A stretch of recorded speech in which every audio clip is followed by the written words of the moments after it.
All right, Jon Rothstein back here on Inside College Basketball Now on CBS Sports Network. As we do each and every Thursday, we are going to bring you the Rothstein Rankings on one particular topic of the week. Today, what are the 5 best conferences in college basketball? Now, I want to point out that the 5 obvious conferences are going to be the Big East, the ACC, the SEC, the Big Ten, and the Big 12. But what is the order?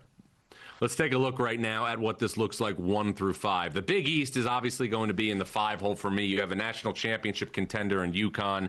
And again, I will do the deep dive with the fine-tooth comb later today for my bracket projection tomorrow. Right now, I've got 4 teams maybe in the NCAA tournament as of today: UConn, St. John's, Villanova, and Seton Hall. The ACC has made major strides since last season, but I still don't know if it can challenge the top 3 in the country, 4 obviously being in a top 3 league in college basketball. But the ACC, for a league that only got 4 teams in the NCAA tournament last year, has improved leaps and bounds. I'm looking at this conference right now. I see Duke, Carolina, Virginia, Louisville, and Clemson as locks. Miami is not far behind. Jay Lucas doing a great job in year 1. And also you're seeing teams hovering around the bubble in that league. NC State, Virginia Tech, and keep an eye on Kyle Smith and Stanford. Kyle Smith and Stanford won last night at Virginia Tech. Smith has a freshman guard, Ibuka Okori, who has been a dynamite addition, made the game-winning 3 last night. Stanford plays at Virginia on Saturday. That's an underrated game this weekend.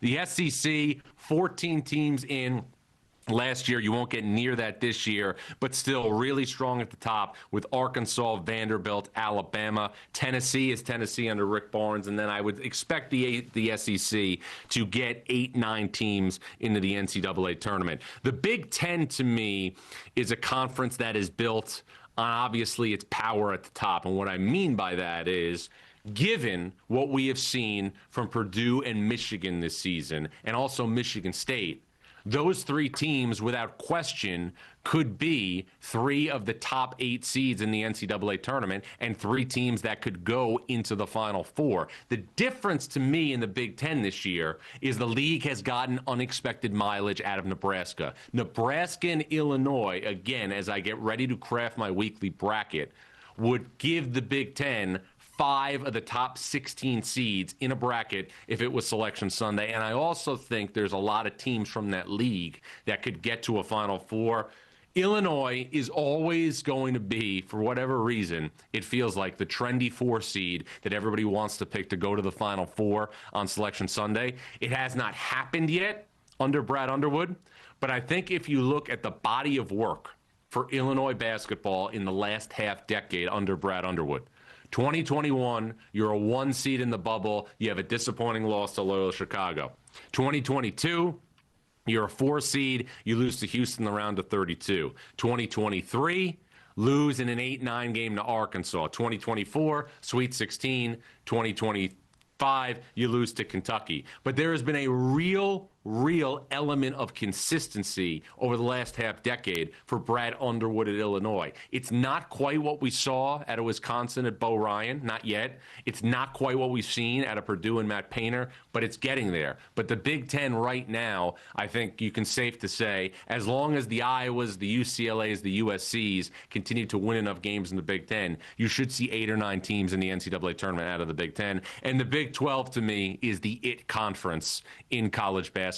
And for years in Philadelphia, we have heard the term Big 5 used when talking about the tradition and the history of that city. The Big 5 should be used for the top 5 teams in the Big 12 because those 5 teams are all going to be more than capable of getting to Indianapolis and playing in the Final 4. Arizona, who I've talked about early in the show, number 1 in the country.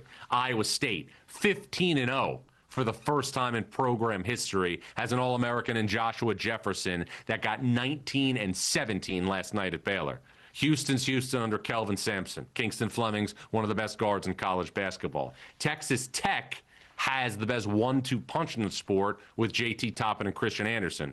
And then there's BYU, the team that has lost 1 time this season, and it was in Boston against UConn.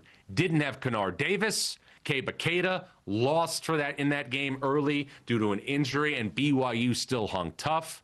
BYU is a bona fide contender to go to a Final Four for the first time in program history. And if you are a BYU fan right now, you have to say to yourself, these next 60, 70, 80 days are going to potentially be the best 60, 70, 80 days I've ever had in my fandom associated with this program, because there is a real chance to get where you've never gone, and that's the Final Four. And the ironic thing to me, when you look at the Big 12 and you look at those Big 5 teams, whether Darren Peterson is at full strength for Kansas or not, Kansas is going to be in the 6 hole.